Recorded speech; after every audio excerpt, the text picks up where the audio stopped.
our parents' recognition of the importance of education to deal with racism, to deal with the facts that we're not going to get what we should get, that we can get better by getting an education, is what changed us all. Now, we all could have checked out and said, okay, I got my piece of the pie. But that wasn't Pops' idea. He said, no, now you got to go back and give it back. You got to pass that on to others and help them understand the importance of their parents suffering in the fields, to have them get through and then help them get an education and move up as you all did. My mother would always tell me I'm an American. And the kids at school would tell me, you're not an American, you're a Mexican. And so I would come home and I would say, Mom, you tell me I'm an American, but everyone at school tells me I'm a Mexican. So what am I? And she would say, this is your country. You're an American. Yes, your ancestors came from Mexico, but you were born here. You're being raised here. You are an American. And so there was this, you were constantly tossed back and forth, right? Because we were involved in the culture, the Catholic Church, the quinceañeras, all the wonderful celebrations of our history, of Mexican history, to tradition, Cinco de Mayo, all these great celebrations. We lived with all of that beautiful culture. But for many of us that were Americans, we did feel like we had one foot in and one foot out on both sides. Because really the nation demanded we make those distinctions, demanded that parents make those separations. And so it was hard for a lot of people. And I understand now why some families and parents almost rejected the forced assimilation, the forced cultural assimilation, because it was violent, it was aggressive on the Latino community and anyone that wasn't part of the non-white community. It was aggressive upon them. Desafortunadamente, pues yo ya no pude seguir estudiando, pero mi papá nos enseñó desde pequeños que teníamos que ir al campo con él, a desenhiervar la milpa, a arrancar frijol, todo lo que es el campo, ¿no? Lo que me gustaba de cuando era niño, cuando estaba en Guanajuato, que siempre visitábamos a nuestros abuelos. Es una tradición muy bonita que a lo mejor no sé si todavía exista, pero es bonito porque puedes convivir con tu familia, tus hermanos, tus papás, tus abuelos. Siempre nos juntábamos los domingos para ir a visitarnos. Y es algo bonito, creces con eso, dices, oh. We lived in a piece of land, and now I know why.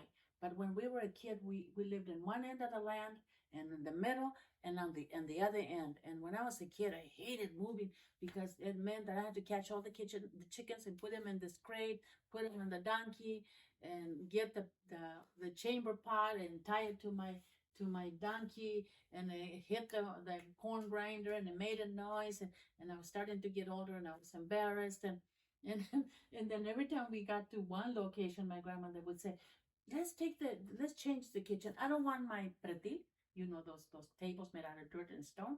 I don't want my pretil over here.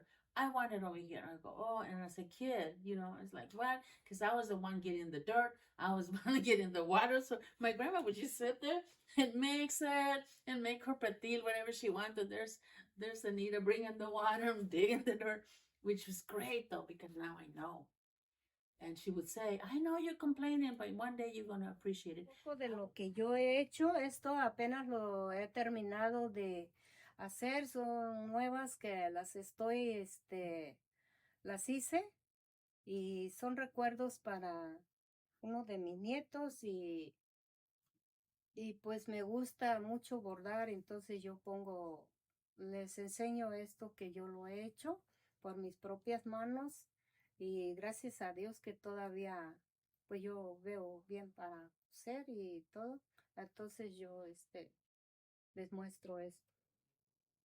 One way or the other, we all needed to be together dealing with police brutality, J. Edgar Hoover, all these crazy stuff that you probably read about in your history books, and If you haven't, you should have. But it hit here hard in Springfield because the cops were just like out looking for anybody who didn't look right, didn't fit right. What are you doing here? What do you want? Came over to get something to eat. Well, I'm playing music downtown, and are you going to take me out of here or what? And they go, well, get back there and make sure they tell you that they call us to make sure that you're part of that club's issue. I go, gee. So, you just got very frustrated as a young man dealing with what was really happening in the bigger cities. But there's deeper teachings about this that are very concise, eloquent, that apply to everyone. So if we're depressed, we can get rid of it. If we are lacking, we can change that. If we want abundance, we can have abundance. If we want flourishing in our business and our career and our projects, we can have that and more. It's infinite, endless what we can have. We're the creators.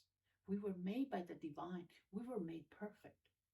But we've been taught all these limitations, starting from school, starting from when we're born, that you have to work hard to have something. It's not true. We have to let go of that which stands in between our true self. Like I was talking, the anger, the fear, the traumas, we have to let go. And then there's your authentic self that is so powerful and genius. When you connect to the genius within yourself, you can manifest anything you want. That's what I want to offer. Y dije, pues voy a ir a ayudarles, porque yo miré que estaban ocupando ayuda, voluntarios, y dije, pues vamos a ayudarles.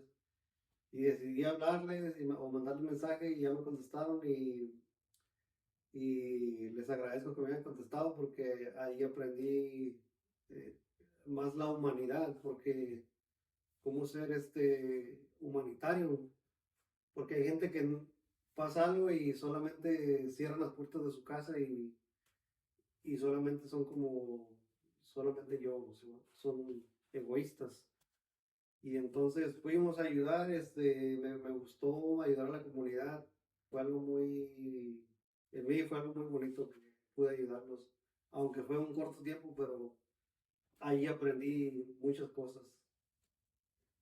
Cuando uno logra ciertas cosas que quiere materialmente, económicamente, muchas veces vemos para atrás y decimos, perdí el momento de estar con mis hijos, el momento de estar con mi madre, con la familia, y desafortunadamente para poder lograr ciertas cosas sacrificamos a veces otras cosas.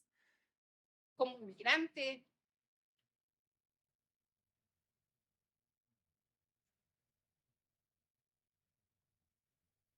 tenemos pérdidas. Este año falleció mi madre. No la pude ir a ver, solo por teléfono, una llamada. Una llamada que esperé tanto, que fue como a las 10 de la noche, hora de aquí.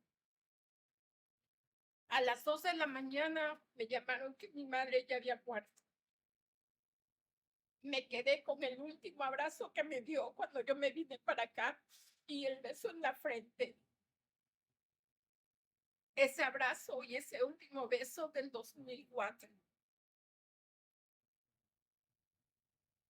Si estamos aquí es por necesidad, no por gusto. Venimos a trabajar para que nuestros hijos en México tengan un futuro mejor, para que nuestras familias tengan un futuro mejor.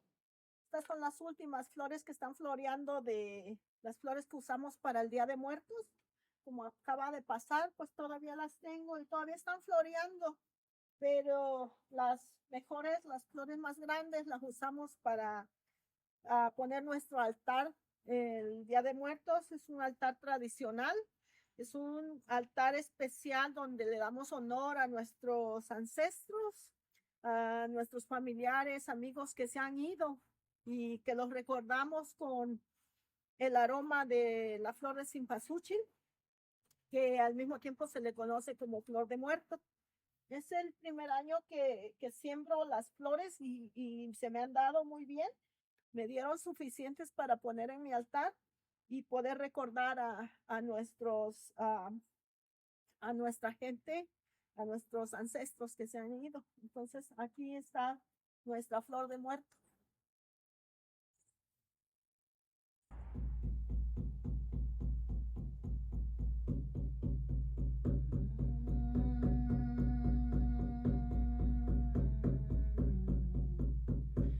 Yo, yo, yo, yo.